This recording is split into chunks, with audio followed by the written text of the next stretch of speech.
COVID patients are packing hospital emergency rooms and ICUs, and the victims of this latest surge include some of the youngest, our children. BNC's Jamise Price is live at Children's Hospital in New Orleans, where those cases are hitting the Deep South hard. Jamise? Naira, kids that are dealing with COVID the hardest hit are ending up right here at Children's Hospital in New Orleans. And I spent some time today with the chief physician of the hospital, and he said those kids are being infected by adults, and those kids were perfectly healthy before getting COVID.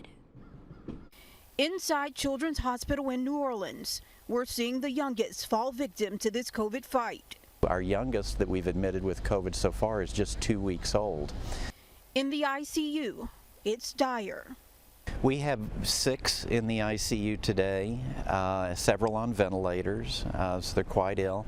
3 of the 6 are under 2 years of age, so they're small kids.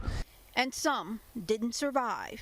And unfortunately, we have had 1 death so far with this current surge. Kids now account for 20% of all new COVID cases in Louisiana. Nationwide, almost 94,000 pediatric COVID cases were reported in the past week. We've seen a marked increase in the number of cases of COVID here at Children's Hospital New Orleans. The rate of test positivity among children in our outpatient clinics has gone from only about 1% 1 month ago to 7% 2 weeks ago to 25% today. So what that tells us is that there's a tremendous amount of transmission of the virus that's occurring out there in the community. Dr. Mark Klein, the physician-in-chief at Children's Hospital of New Orleans, says what's most concerning is the unknown impacts COVID will have on children in the long run. How will those long-haul symptoms manifest differently in a child than in an adult? Take, for example, the brain fog that adults who've survived COVID talk about. Many of them will say, you know, I couldn't concentrate, my attention span was gone, it made it very difficult for me to work. How will that manifest in a young child who has a developing brain? Could it be more severe for them?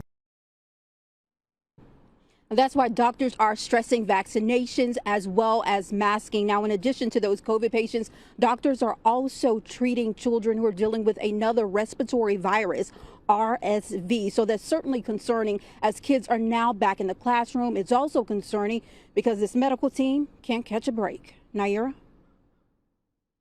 Jamise, the CDC recommends that all kids 12 and older get the vaccine. So with so many more COVID infections among children, are we seeing more parents vaccinate their children?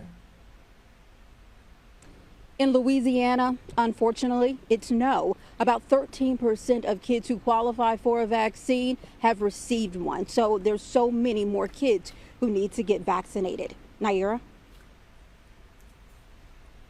Appreciate the update, Jamise. And now